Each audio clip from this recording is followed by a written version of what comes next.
बद्रीनाथ का दिल बेहद परेशान था। एक ही प्रश्न रह रहकर उनको मथ रहा था। उम्र के इस पड़ाव पर वे दोनों पति-पत्नी अकेले किस तरह रहेंगे?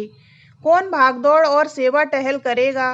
फिर ब्याज व मकान किराए की सीमित आय, खर्चे कैसे पूरे होंगे? वृद्धावस्था में बीमारियां भी तो लग जाती हैं। बहू बेटों का साथ छोड़कर शायद उन्होंने ठीक नहीं किया, मगर वह भी क्या करते। तीनों बेटों में से एक भी उन्हें मन से नहीं रखना चाह रहा था। बात बात पर उन्हें जिल्लत झेलनी पड़ रही थी। उनके लिए वहां एक एक पल काटना दूभर हो गया था। जब इसी तरह उपेक्षा से रहना है तो अपने घर जाकर क्यों न रहें, जिसे उन्होंने अपने खून पसीने से बनाया था। भले ही अकेले रहकर तकलीफें उठाएंगे, यह एहसास तो रहेगा कि अपने घर में रह रहे हैं। घर की याद आते ही वे बेचैन हो उठे। बड़ी मुश्किल से 17-18 घंटों का लंबा सफर तय हुआ। 27-28 वर्ष पूर्व गृह प्रवेश के समय सुख की जो अनुभूति उन्हें हुई थी, उससे 1000 गुना ज्यादा इस वक्त हो रही थी। उनका मकान 2 मंजिला था। नीचे की मंजिल में वह स्वयं रहते थे, ऊपर वाला किराए पर उठा दिया था। उनके आने की खटर-पटर सुन ऊपर छज्जे में से गुड़िया झांकने लगी। 7 साल की प्यारी सी नन्ही गुड़िया, उनके किराएदार श्रुति और रंजन की बिटिया। उन्हें देखते ही खुशी से किलक कर वह तालियां पीटने लगी। ओए होए, बाबा आ गए, अम्मा आ गईं। वे जब तक आंगन में आते, नन्ही गुड़िया तेजी से भागती सीढ़ियां फलांगती नीचे उतरी और उनसे आकर लिपट गई। पीछे पीछे किलकता उससे छोटा चुन्नू भी था। बद्रीनाथ और पारो उन दोनों को कसकर गले से लगाकर बच्चों की भांति फूट फूट कर रो पड़े। तब तक श्रुति व रंजन भी आ गए थे। दोनों की आंखों में आश्चर्य के भाव थे। उन्हें समझ नहीं आ रहा था कि बाबा अम्मा गए तो थे अपने बेटों के पास स्थायी रूप से रहने के लिए, लेकिन इतनी जल्दी वापस क्यों आ गए, और वह भी बिना कोई सूचना दिए, अकेले एकाएक, अपना पूरा सामान लेकर। मगर बाबा अम्मा जिस तरह गुड़िया चुन्नू को चूमते हुए रो रहे थे, श्रुति और रंजन कुछ न पूछ कर भी सब कुछ ताड़ गए। दोनों उनके समीप आकर बैठ गए और उनके हालचाल पूछने लगे। बद्रीनाथ और पारो का जी हल्का होने के बाद श्रुति और रंजन ने उनका सामान उठाया और ऊपर जीने में चढ़ाने लगे। बद्रीनाथ ने सामान नीचे ही रखने का आग्रह किया, पर श्रुति और रंजन ने स्नेहपूर्वक मना कर दिया कि इतने लंबे सफर के बाद थक गए होंगे। वैसे भी नीचे रसोई का पूरा सामान नहीं था। वृद्ध दंपत्ति का हृदय भर आया। वे सब ऊपर आ गए। चाय नाश्ता करते हुए वे आपस में बतियाने लगे। सबसे ज्यादा चहक रहे थे गुड़िया और चुन्नू। दोनों बद्रीनाथ व पारो की गोद में इस तरह उछल कूद कर रहे थे जैसे अपने सगे दादा दादी की गोद में हों। वृद्ध दंपत्ति को यह सब बेहद खुशगवार लग रहा था। पिछले 2.5-3 महीनों में उन्हें उनके अपनों ने जो घाव दिए थे, इन चंद मिनटों में ही उनकी सारी कसक वे भूल गए।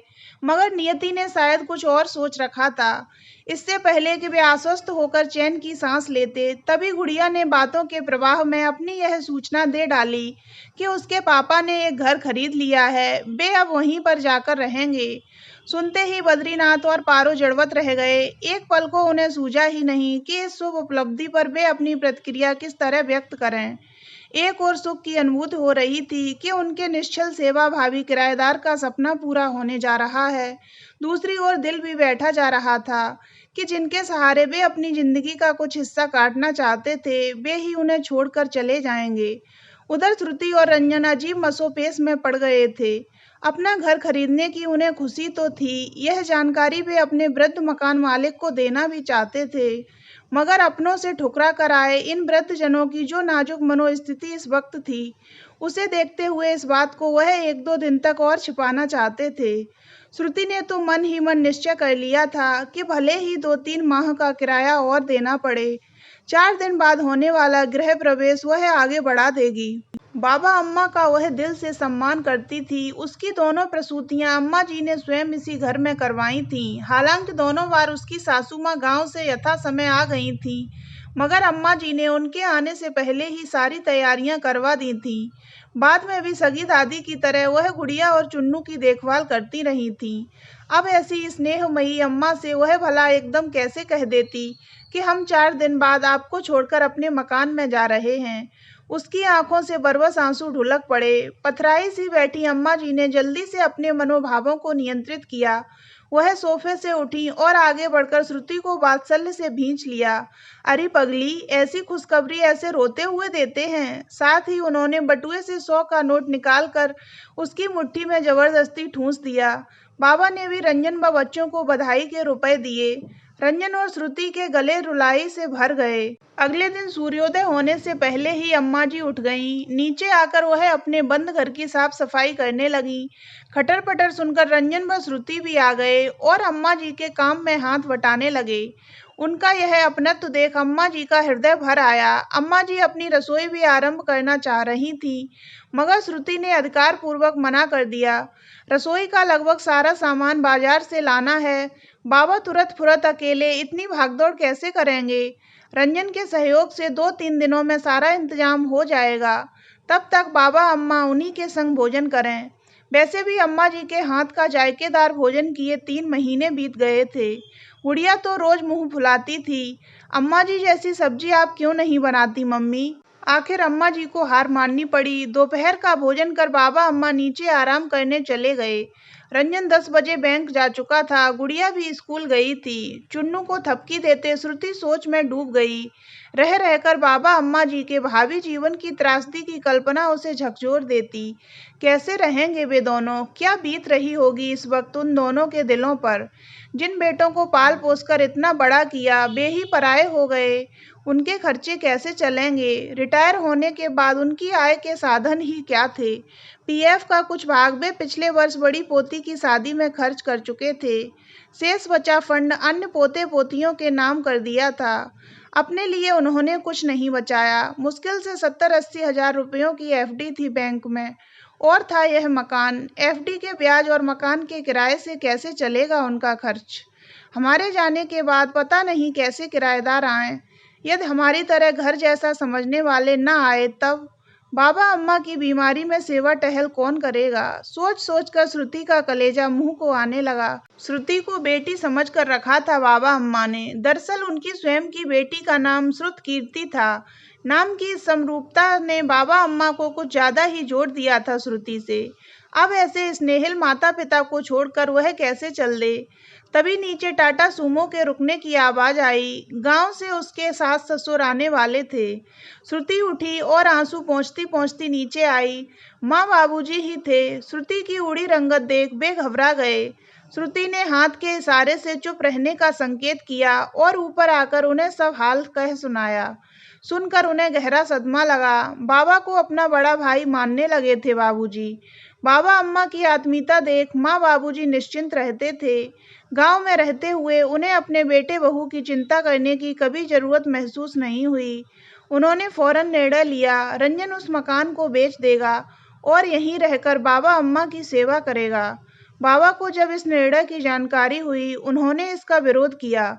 उन्होंने समझाया, गहने और मकान बनवा लिए तो बन जाते हैं, वरना योजनाएं ही बनती रहती हैं। इसलिए भावनाओं में बहकर अब हो रहे कार्य को टालो मत।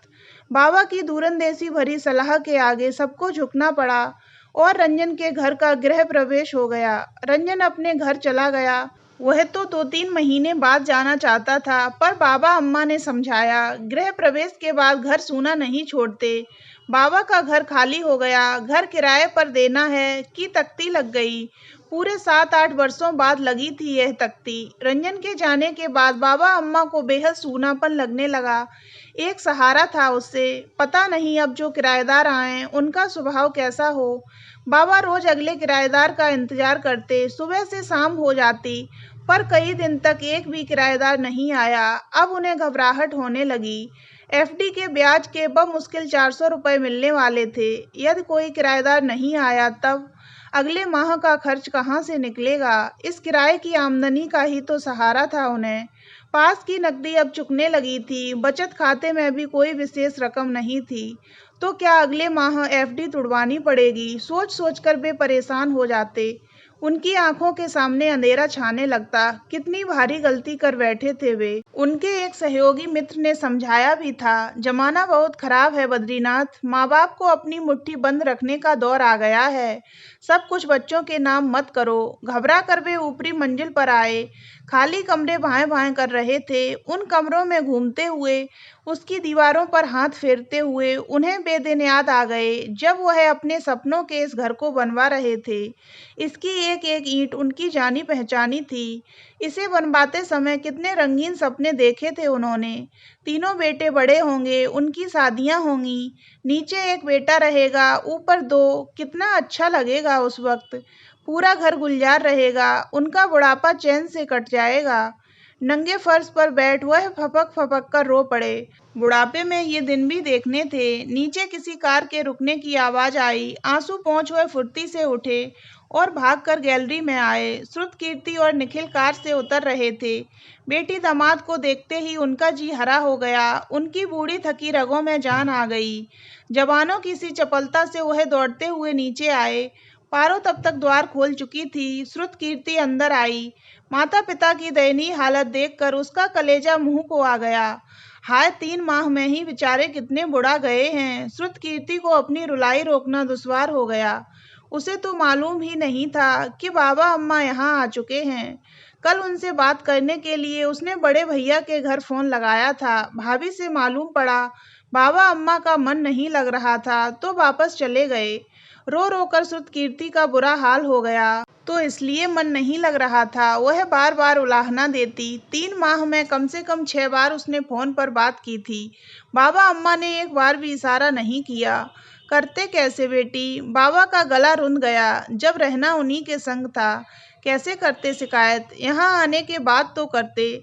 अब कैसे कहें बाबा, कैसे बतलाएं अपनी दुर्दशा? आज महज 1 रुपया खर्च करने से पहले भी कई-कई बार सोचना पड़ रहा है उन्हें। दूध तक तो बंद कर दिया है, सब्जी भी कंजूसी से खाते हैं। कितने आशंकित मन से जी रहे थे वे दोनों। एक ही चिंता खाए जा रही थी, अगले माह एफडी न तुड़वानी पड़े। निखिल की तो क्रोध से मुट्ठियां बिछ गईं। जेब से मोबाइल निकाल लिया। अभी लताड़ता हूँ तीनों को। श्रुतकीर्ति ने रोक दिया। जाने दो, क्या फायदा ऐसे निठल्लों से कुछ कहने का। माता पिता के प्रति लेश मात्र भी दर्द होता तो क्या इस तरह व्यवहार करते। निखिल कसमसा कर रह गया। श्रुतकीर्ति रसोई घर में गई। वहां एक सरसरी नजर डालते ही सब ताड़ गई। पलट कर उसने आंखों आंखों में निखिल को इशारा किया। निखिल भी समझ गया। वह तुरंत बाहर निकल गया। बाबा अम्मा कनखियों से यह सब देख रहे थे। बेटी दामाद का मंतव्य भांपते ही वे संकोच में पड़ गए। हाय, उनकी रसोई का खर्च एक दिन बेटी उठाएगी, ऐसी बदहाली की कल्पना तो उन्होंने सपने में भी नहीं की थी। बुढ़ापा कैसे कैसे दिन दिखला रहा है। शर्मिंदगी से वह व्याकुल हो उठे। अलमारी में 400 रुपए पड़े थे। देने के लिए वह उठकर दरवाजे की ओर लपके। श्रुतकीर्ति ने हाथ पकड़कर वापस बिठा दिया। कहाँ भागे जा रहे हो? कहीं रेस लगानी है? बेटी, बाबा का चेहरा एकदम कातर हो गया। दामाद जी पैसे लेकर तो गए ही नहीं, आप भी बाबा? श्रुतकीर्ति ने थोड़ा झुंझला कर कहा, क्या निखिल आपके बेटे नहीं हैं? हैं क्यों नहीं, लेकिन बेटी जरा सोच, दामाद से यह सब अच्छा लगेगा हमें, और घुट-घुट कर मन मार कर रहते हुए अच्छा लग रहा है आपको। श्रुतकीर्ति का गला रुंध गया।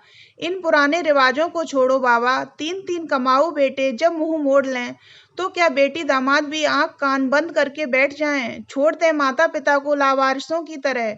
चाय नाश्ता करवा कर श्रुतकीर्ति रसोई बनाने लगी। निखिल और बाबा अम्मा भी वहीं बैठकर हाथ बटाने लगे। निखिल बाबा अम्मा को अपने संग चलने के लिए मनाने लगा। बाबा अम्मा संकोच में पड़ गए। बेटी के घर रहने की कल्पना वह कैसे कर सकते थे। उन्होंने दबे स्वर में अपनी लाचारगी जाहिर की, लेकिन आखिरकार बेटी दामाद ने उन्हें अपने साथ रहने के लिए मना ही लिया। तो दोस्तों, अगर आपको ये कहानी अच्छी लगी हो तो चैनल को सब्सक्राइब अवश्य करें।